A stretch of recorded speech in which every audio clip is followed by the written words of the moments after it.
సామాజిక మాధ్యమాలను నిషేధిస్తూ తీసుకున్న నిర్ణయంతో పెళ్లిబిగిన ఆగ్రహం నేపాల్ను తగలెట్టేస్తోంది. ప్రధాని తప్పుకోవాలని, అవినీతి పరులపై చర్యలు తీసుకోవాలని డిమాండ్తో కేపీ శర్మ ఓలీ సహా పలువురు మంత్రుల నివాసాలకు నిరసనకారులు నిప్పు పెట్టారు. ఏకంగా పార్లమెంటు భవనాన్ని తగలబెట్టేశారు. మాజీ ప్రధాని దేవ్బా ఆయన కుటుంబంపై దాడి చేశారు. ప్రధాని రాజీనామా తర్వాత కూడా నేపాల్లో ఆందోళనకారుల విధ్వంసం ఏమాత్రం ఆగలేదు.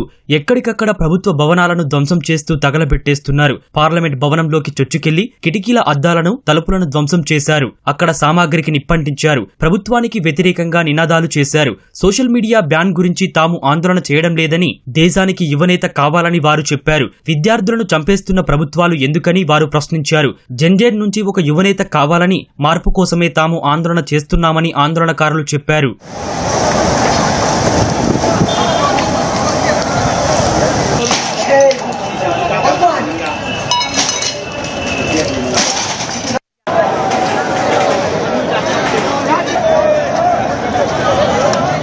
వరుసగా రెండో రోజు ఉదయం నుంచే నేపాల్ వ్యాప్తంగా ఆందోళనలు మిన్నంటాయి. రాజధాని కాఠ్మండూలో కాలంకి, బనేశ్వర్, లలిత్పూర్ సహా పలు జిల్లాల్లో ఆందోళనలు నిర్వహించారు. కాఠ్మండూలో ప్రజలు గుమిగూడకుండా విధించిన నిషేధాజ్ఞలను ఏమాత్రం లెక్క చేయకుండా నిరసనలకు దిగారు. ముఖ్యంగా విద్యార్థులు భద్రతా దళాలతో ఘర్షణకు దిగారు. విద్యార్థులను చంపవద్దంటూ నినాదాలు చేశారు. ప్రధాని కేపీ శర్మ ఓలీ రాజీనామా చేయాలని నిరసనకారులు డిమాండ్ చేశారు. అవినీతి పరులైన నాయకులపై చర్యలు తీసుకోవాలని పట్టుబట్టారు. కాలంకి ప్రాంతంలో టైర్లు తగలబెట్టి ప్రభుత్వానికి వ్యతిరేకంగా నినాదాలు చేశారు. ప్రధానిని దొంగగా పేర్కొంటూ కేపీ శర్మ దేశాన్ని వదిలిపోవాలని డిమాండ్ చేశారు. భక్తాపూర్లోని బాల్కోట్లో ఉన్న ఓలీ ప్రైవేటు నివాసానికి నిప్పు పెట్టారు. తర్వాత బల్వాంతార్లోని ప్రధాని అధికారిక నివాసంలోకి చొచ్చుకెళ్లారు.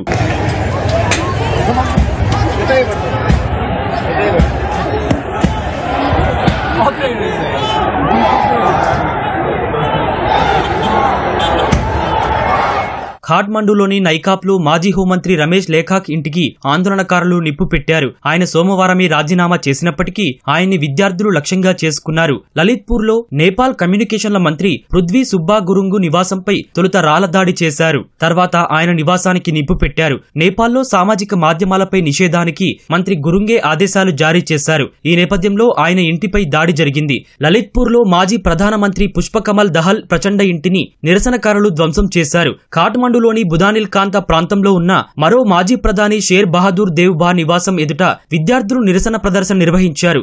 దేవ్బాపై ఆందోళనకారులు దాడి చేశారు. ఆయన తీవ్రంగా గాయపడ్డారని సమాచారం.